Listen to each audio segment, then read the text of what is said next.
जोड़े रखना चाहिए। यह वह वट वृक्ष है जो सर्व वासना पूरी करता है। इसकी शीतल छाया में पहुंचकर सुख और अद्भुत आनंद प्राप्त होता है। यही चरण है जिसमें होकर हम अपना रूप देखते हैं। बाद इन्हीं चरणों के आधार से ज्योति का दर्शन होता है। इन्हीं चरणों की मदद से हमारी सूरत सूर्यलोक, चंद्रलोक, वैकुंठ लोक, गंधर्व लोक, इंद्रपुरी, शक्ति लोक आदि सूक्ष्म देशों में जाती है। यदि साधक वासना को त्याग कर नित्य साधन करे तो गुरु कृपा से इन लोकों में महीना 2 महीना में जा सकता है। सहारा तो साधक को गुरु का पूरा होगा। उसकी मदद बगैर साधक एक तिल भी आगे काम नहीं कर सकता है। साधकों को इस साधन में तनिक भी अभिमान नहीं करना चाहिए। यदि साधक साधन करते समय दूसरों की सेवा करता चले तो अति सुंदर होगा। देवता का पथ साधक के लिए लाभकारी होगा।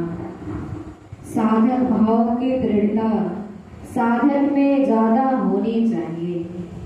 साधक सर्वदा गुरु का सहारा लेता चले। साधक अपने श्वास को किसी अनित काम में खर्च ना करे, क्योंकि कर्म का असर आ गया तो मन मैला होगा और साधन में विघ्न होगा। जो साधक बगैर गुरु के आत्मानुभव करना चाहे तो यह कदापि नहीं होगा। यदि साधक ने बगैर गुरु के आत्मानुभव किया हो, उसे हमारे सामने लाओ, तब सही सत्य माना जा सकेगा, वरना तुम्हारा कहना गलत है।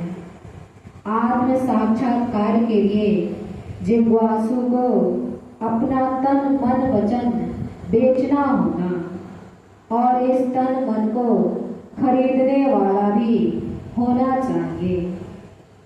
जब साधक को चरणों का साक्षात्कार होता है, उसी समय अंतर में ध्वनि सुनाई देने लगे और ध्वनि के अंदर से रस आने लगे। उस समय साधक को अधिकार है कि जिसको ज्यादा पसंद करे उसी में अपनी सूरत रख कर दे। साधक को चाहिए कि जिधर से ध्वनि आती है उसी तरफ अपना तर्जवा ले चले और लगातार सुनने का मुहावरा डाले।